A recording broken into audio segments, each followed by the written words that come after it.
Welcome to Geetamrit. Bhagavad Gita में जीवन के मूल प्रश्नों का उत्तर मिलता है। मैं कौन हूँ? आत्मा क्या है? आत्मा का स्वरूप कैसा है? गीतामृत में इन्हीं विषयों का वर्णन सरल शब्दों में। Gita is eternal science and researching Gita get अमृत। अहम ब्रह्मास्मि, मैं आत्मा हूँ।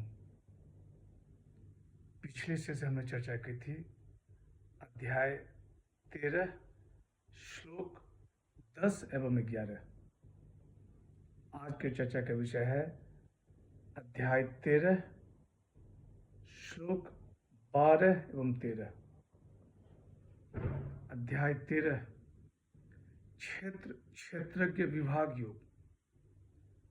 श्लोक 12।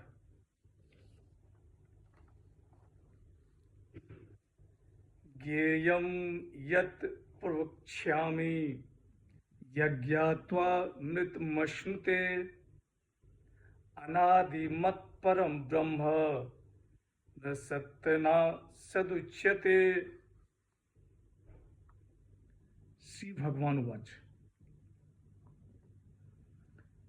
जो ज्ञेय है उस परमात्मा तत्व को मैं अच्छी तरह कहूंगा, जिसको जानकर मनुष्य अमरता का अनुभव कर लेता है।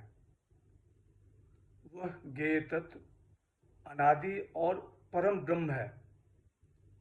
उसको न सत कहा जा सकता है और न असत ही कहा जा सकता है। The blessed Lord said, I will describe that which is to be known, and by knowing which life eternal is gained.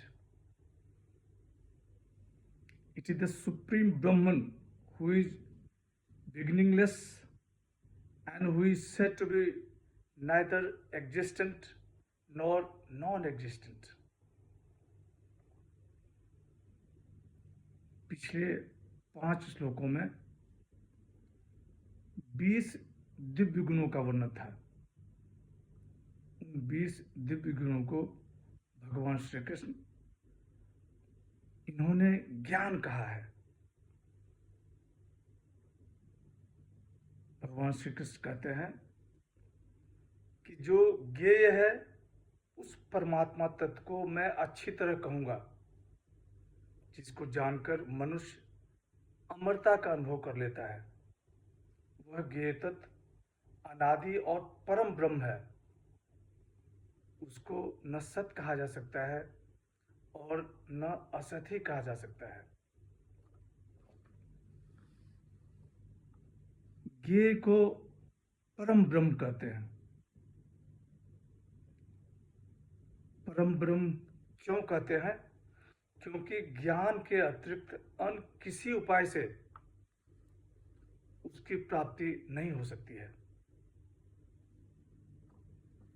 ज्ञेय को जानकर मनुष्य अमृत को प्राप्त हो जाता है। ब्रह्म को न सत कहा जा सकता है न असत कहा जा सकता है। He is neither being nor non-being. Shankaracharya ji ने अपनी टिप्पणी में कहा है कि जाति और गुण से रहित होने के कारण ब्रह्म को सत नहीं कहा जा सकता और समस्त शरीर में व्याप्त होने के कारण असत भी नहीं कहा जा सकता। ब्रह्म को न असत कहा जा सकता न सत कहा जा सकता। ऐसा कहकर ज्ञेय तत्व का निर्गुण निराकार रूप में वर्णन किया गया है। आगे ज्ञेय तत्व का सगुण निराकार रूप में वर्णन करते हैं। श्लोक 13।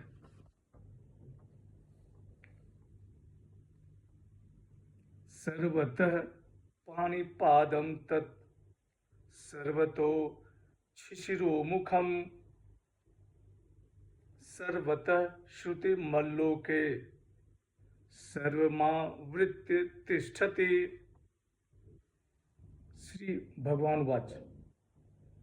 हे अर्जुन, परमात्मा सब जगह हाथों और पैरों वाले, सब जगह नेत्रों, सिरों और मुखों वाले तथा सब जगह कानों वाले हैं। वे संसार में सबको व्याप्त करके स्थित हैं।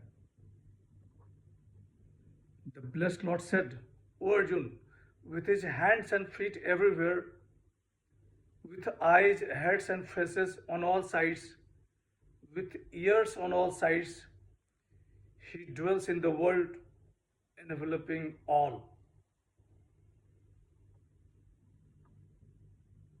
भगवान श्री कृष्ण कह रहे हैं कि परमात्मा सब जगह हाथों और पैरों वाले, सब जगह नेत्रों, सिरों और मुखों वाले तथा सब जगह कानों वाले हैं। वे संसार में सबको व्याप्त करके स्थित हैं। सर्वतः पाणिपादं तत् सर्वतो शिशिरोमुखम। ज्ञेय का अस्तित्व बताने के लिए यहाँ उसे सब ओर से हाथ, पैर, नेत्र, सिर, मुख वाला बताया गया है। भक्त भगवान को कुछ भी देना चाहे, लेने के लिए भगवान का हाथ मौजूद है। भक्त भगवान को जहाँ भी भोग लगाना चाहे, वहाँ ही भगवान का मुख है। भक्त जोर से प्रार्थना करे, धीरे से प्रार्थना करे, मन में प्रार्थना करे, भगवान सुन लेते हैं। भगवान सब जगह हाथ, पैर, नेत्र, मुख, सिर, कान कहने का तात्पर्य है कि भगवान सब जगह विद्यमान है, सबके पास है। कोई भी यदि भगवान को सहायता के लिए पुकारता है, भगवान उसकी सहायता के लिए वही मौजूद है। सर्वमावृत्य तिष्ठति, परमात्मा सब में व्याप्त करके स्थित है। He pervades everything. The entire living being exists because of him. He directs the mind, the senses to do the proper action. This is सगुण ब्रह्मन। आगे ज्ञेय की विलक्षणता और सर्वव्यापकता का वर्णन है। आज की चर्चा यहीं समाप्त करते हैं। अगले सेशन में चर्चा को और आगे बढ़ाएंगे। यदा यदा हि धर्मस्य ग्लानिर्भवति भारत, अभ्युत्थानम् अधर्मस्य तदात्मानं सृजाम्यहम्। हरे कृष्ण।